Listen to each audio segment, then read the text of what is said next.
ये ध्यान सूत्र है, meditation is allowing everything within and without to happen on its own.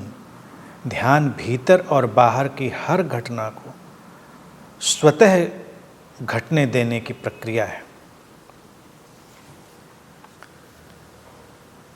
अब इसमें सूत्र कहता है अलाउ करना, कि वो अपने आप घटे, भीतर की घटना और बाहर की घटना। लेकिन इसमें सवाल ये है कि अगर हम अलाउ ना भी करें तो भी तो वही होगा, घटनाएं तो अपने ही आप घटेंगी, भीतर भी बाहर भी। लेकिन ये जो मेंटल फिनोमेना है अलाउइंग का, अनुमति देने का, यानी कि उनको एक रास्ता देने का, ये महत्वपूर्ण है, क्योंकि हम मानसिक रूप से ऐसा कई बार मान लेते हैं कि हम अलाउ नहीं कर रहे हैं, हम कुछ कर रहे हैं, हम अपने भीतर कुछ कर रहे हैं, हम अपने बाहर कुछ कर रहे हैं, हम सारी चीज़ों को बस करके मानेंगे। ये वो कर्तापन और अकर्ता का जो द्वंद्व है, ये सूत्र उसकी ही बात उभारता है। वास्तविकता ये है कि सब कुछ बस हो रहा है अपने आप, वही अकर्ता की दशा है। जिस बुद्ध के वक्तव्य को मैं बार बार दोहराता हूँ, जो उन्होंने कहा था कि घटनाएं घटती हैं, events happen, deeds are done, कार्य किए जाते हैं, कॉन्सिक्वेंसेज हैपन, परिस्थितियाँ बनती हैं, but there is no personal doer, लेकिन कोई व्यक्तिगत कर्ता नहीं है। तो ये एक महत्वपूर्ण बात है, यही स्टार है। लेकिन व्यक्ति को लगता है कि हाँ भाई कुछ तो करना चाहिए, ऐसे कैसे होगा, भीतर नहीं करेंगे तो कैसे होगा। अब बात समझने की है, समझाने की है। कई बार वो प्रोग्रामिंग समझने समझाने से बदल जाती है और बहुत अंतर आ जाता है। अब अलाउ करना और अलाउ ना करना ये केवल एक मानसिक पेंच है, मानसिक अटकाव है, और वो मानसिक अटकाव ही व्यक्ति को उलझा कर रख देता है।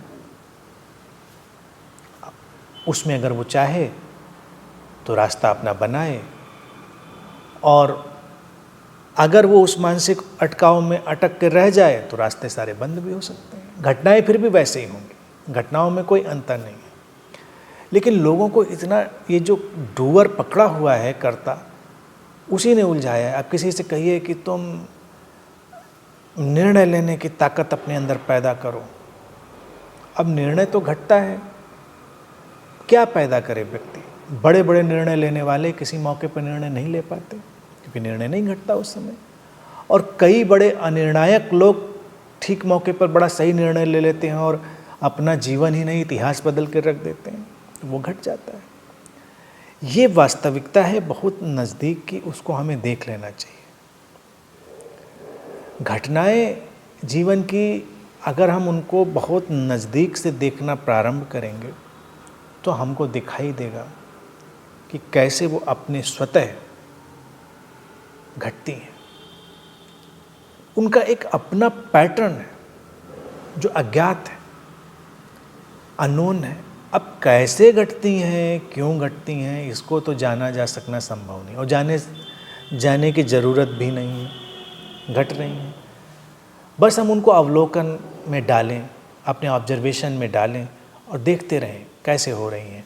हमारे अंदर भी जो घटनाक्रम चल रहा है क्रियाओं प्रतिक्रियाओं का, हम उसका भी अवलोकन करते रहें और देखते रहें कि उसमें भी कितना अपने आप हो रहा है और कितना हम ला रहे हैं।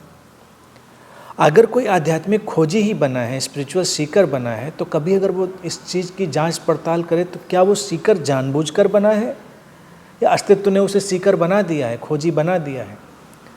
अस्तित्व ने उसको ऐसा ही रच दिया है कि वो खोजी है, किसी को नहीं रचा वो नहीं है।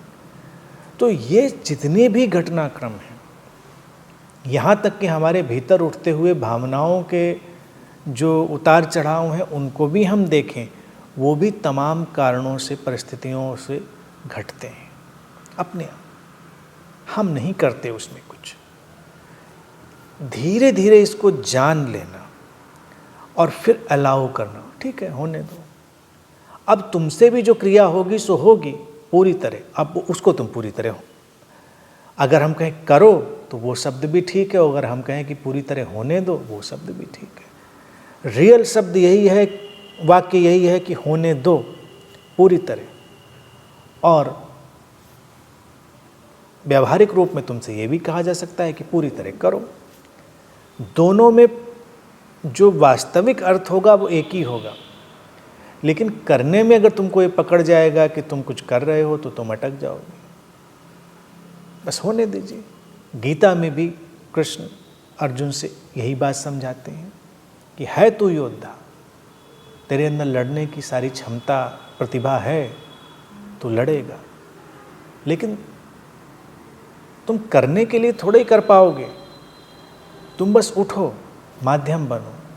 तो ये जो अलाउ करना है, कृष्ण ने केवल समझाकर उसको, उसके जो अलाउइंग प्रोसेस है उसको एक्टिवेट किया।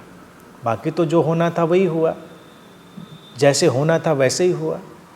लेकिन जो अर्जुन का द्वंद्व भी गीता दिखाती है वो बस केवल अलाउ करना और ना करना, मानसिक अटकाव। तो पूरी गीता में वो मानसिक अटकाव को हटाते हैं, फिर सब कुछ अपने आप स्वतः स्फूर्त ढंग से होता है। वही सूत्र कहता है।